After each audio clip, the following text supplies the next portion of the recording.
I got the victory. I'm winning.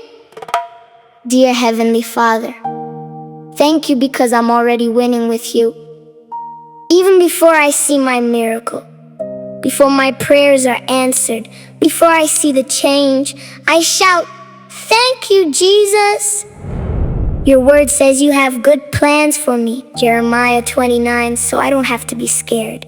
I can smile, have faith, and keep believing because you're writing an amazing story for my life. Lord, when I feel worried at school, on the playground, at home, or anywhere I go, help me remember Philippians 4:6 to pray, trust you, and be thankful.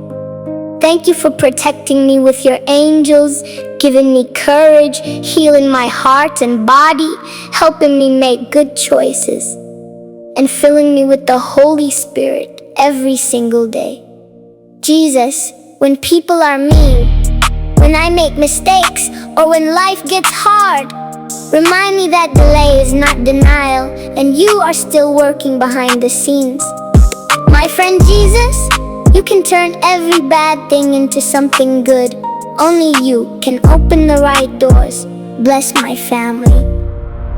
Help my heart to be kind, brave, honest, and full of joy. I believe your promises before I see them, because Mark 11:24 says, when I pray and believe, I receive. So today I celebrate early. Let my praise confuse the enemy. Let my thankful heart be my victory song. Because you fight for me, I never fight alone. When my enemies come against me, you will reveal them quickly and give me an escape route. Can you, Lord, plant discernment in my heart? Give me an unction where I know it's only you. No matter what it seems, you, Lord, never let me lose. Because victory is always in you, no matter what. Through Jesus, I got the victory. I'm winning. In Jesus' mighty name.